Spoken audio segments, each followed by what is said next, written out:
Ladies and gentlemen, our Bat Mitzvah girl, Chana Miriam, Amber Claire Ostrow.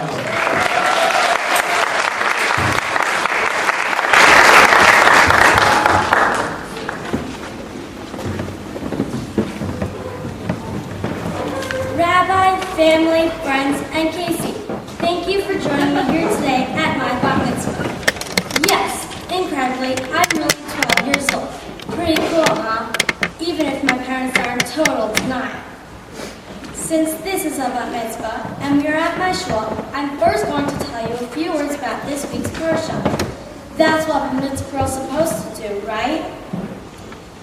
My Bat Mitzvah parsha is found in the Torah in the book of Shemos, Parsha V'Yakov B'Kudei.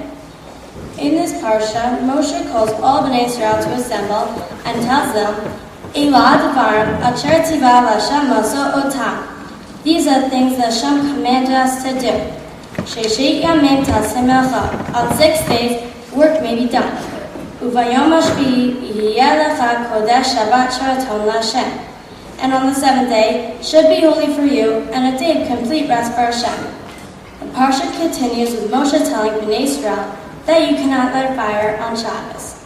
Lo tzvaru eish b'chol moshvotechem b'yom HaShabbos. You shall not kindle fire in any of your dwelling places on Shabbos. Ooh, kindle fire. I just got one from my Bat Mitzvah. Thank you, Mia. From this pasuk, the Torah Sheba'al Peh, also known as the oral tradition, teaches us about the 39 milchor of Shabbos. We learned that this pasuk should not be taken literally. After all, one is allowed to read food, have the heat on in their house, and After all, one is allowed to read food, have lights on, and have the heat on in their house on Shabbos. The Torah Sheba'al Peh teaches us that one cannot light a flame on Shabbos. But as long as the light is on before Shabbos, one can use it in their home. This is where the custom to eat shulin came from, because it has been cooking ever since before Shabbos started. Yum, shulin. By the way, we're serving lunch after this. Carl said Gabby's, Rashi teaches us that in the parsha V'Yakov B'Kudei, Moshe tells Bnei Israel about the mitzvah of Shabbos before giving them the commandment to build the Mishkan. This is because keeping Shabbos is more important than the work done in the Mishkan. It is interesting that not only was the Mishkan made out of gold, silver, and copper, but also blue, purple, and crimson. So the purple that you will see in the social hall and on my dress is not only my favorite color, but is also mentioned throughout the building in the Mishkan in my Bat Mitzvah parsha. That's pretty awesome, or at least that's what my dad says. Though the Mishkan was a beautiful building and a place where Hashem made holy, Shabbos has a higher kedusha. To me, keeping Shabbos is the essence of being a Jew. By keeping Shabbos, I'm given a chance to have play dates, and if I'm really lucky, sleepovers at my friends' homes. Also, Shabbos gives me more time to fight with my sister. Just kidding. No, I'm actually not kidding. Shabbos is especially important to me because on Friday night, because we get to eat meals together as a family. It gives us a break from doing work and going to school. It's a chance to say thank you to Hashem for everything we have.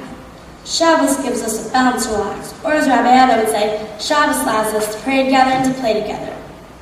Shabbos gives kedusha to everything we do on that day. The food tastes more delicious, shul is more meaningful, the games we play are more fun, especially when I eat Papa bananagrams. Except for when Papa cheats. And spending time with my family is actually sometimes enjoyable. Just don't tell them I said that. For the past few months, my mom and dad have been planning really hard to make this a special day for me.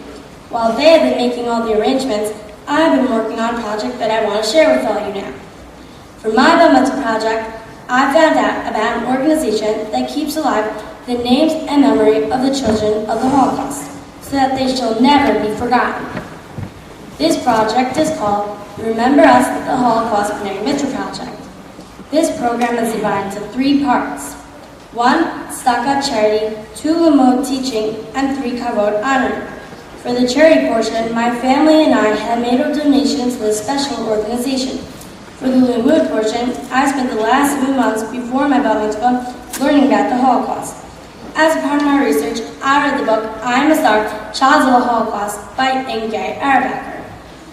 I learned that in 1933, when Hitler was named Chancellor of Germany, there were 9 million Jews living in Europe. I read about the defeat of the Germans in World War I and how 6 million Germans lost their jobs. Germany's national pride was hurt, and they were looking for someone to blame. The Jews were easy targets. Jewish people were often seen as outsiders, even though many Jewish families lived in Germany for hundreds of years. I came to realize that Hitler targeted the Jews because Jews are kadosh, holy or separate. As I discussed earlier in my Parsha B'Yalka, Jews are commanded to keep Shabbos. This makes us very different from the rest of the religions.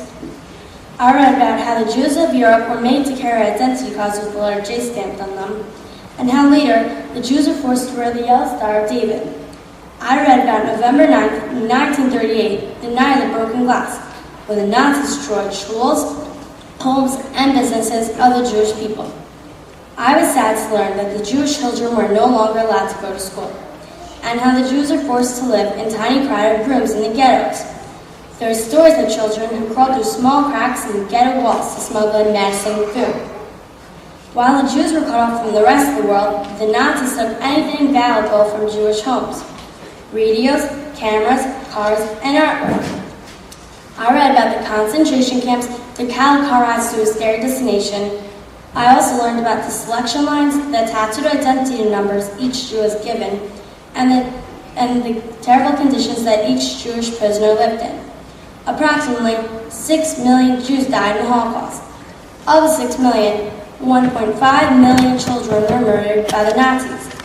All were senseless deaths. Today, as I become a Bat Mitzvah, with the help of MemberUs.org, I've chosen to bring honor to Inna Tabachnik, child of the Holocaust. Inna was born in 1933 in Zhitomir, Ukraine. I have here a picture of Inna that I brought to share with you.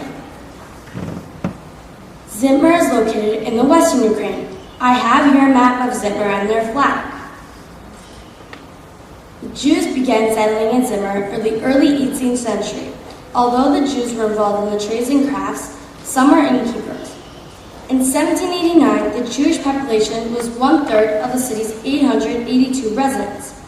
By 1939, Zhitomir was the center of Jewish life with 28,733 Jews living there. With the help of Yad Vashem's central database of Shoah victims, I was able to research more about Inna and her family. Inna's mother, Inna Tabachnik, was born in Zhitomir in 1903, and I have here a picture of Inna's mother. She was married to Simcha Tabachnik, and together they had 2 kids, Inna in 1933 and her brother Oisif in 1938. And I have here a picture of Oisif Tabachnik. On July 9, 1941, Zhitomir was occupied by Germany's army. Some of the Jews managed to evacuate. The others were killed in groups of 100. By September 1941, there were only 4,820 Jews remaining in Zhitomir. Unfortunately for Inna's family, they did not survive. Inna's mother, Inna Tabachnik, was shot by the Nazis in August 1941. She was just 38 years old. Inna's brother, Oisif, was shot on September 14, 1941. He was only 3 years old. There were no additional records regarding Inna's father, Simcha Tabachnik. Inna was shot by the Nazis on September 14, 1941. She was just 8 years old. Inna never got to have a Bat Mitzvah. Today I vow never to forget. Today I light a yard candle of Inna Tabachnik.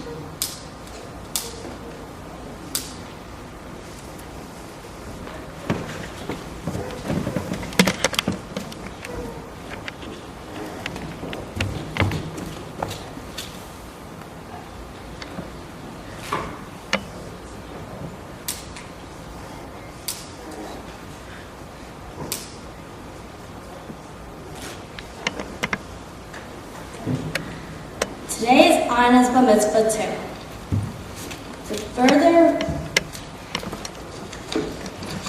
To further honor her memory, I planted a tree in Inna Tabachnik's name, in the tree by tree Children of the Holocaust forest in Israel.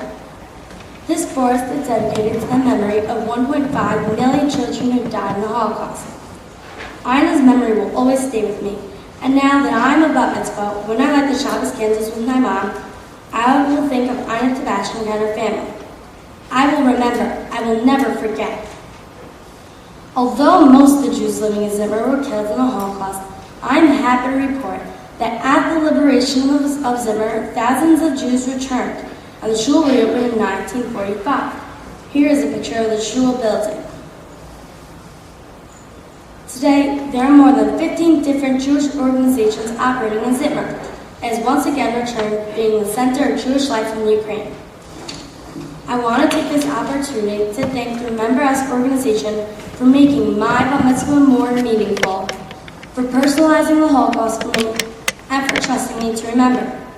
If you would like to learn more about the Remember Us, please refer to your handouts. Thank you, Rabbi Evan, for learning with me for my Bat Mitzvah about the deeper meaning of keeping Shabbos. Also, thank you for learning with me about Queen Esther and the importance of being a strong, brave Jewish woman, which is what I hope to grow up to become. Thank you to Mommy for staying in charge of all details and planning this party for me. No one could have done a better job. Thank you for all you do every day to take care of me, and thanks for taking me to yoga with you. I really love it. Thank you, Daddy, for helping me with my speech. Also, thank you for all the Bambi bedtime stories, for sharing all your music with me, for teaching me to say Shema at bedtime, and a special thanks for taking us to fun places during the summer. Thanks for being such a fun and cool dad. Thank you, Casey, for being such a great little sister, even if you sometimes drive me crazy. I like it so much better when you and I team up to drive Mom and Dad crazy instead. And thank you for helping Mommy with all decorations for my Bat Mitzvah. Bubby, Zadie, Grandma, and Papa, thank you for all you've done in raising me to be a Bat Mitzvah girl. Thank you, Papa, for having all your awesome Super Bowl parties, especially when the Giants win. Thank you, Grammy, for looking after me, for always having chicken noodle soup at your house, and for making the purple head coverings for my Bat Mitzvah. Aren't they cool? If you like them, her website is simchaboutique.com. Thank you to Zadie for making my favorite banana chocolate chips cookies each time I see you, and for offering your Spartak Seder at Rosh Hashanah. It's the best day of the year, well, except for today. And to Bubby, thank you for buying me all my shells and for taking me on long walks in Donaldson Park. It's great to spend time with you. You are all amazing, and I'm so lucky to have you. And thank you to all my 6th grade friends from Hank who are here today and who are now cheering for me. And finally, thank you to everyone who traveled near and far to be with me today. I can't wait to party with all of you.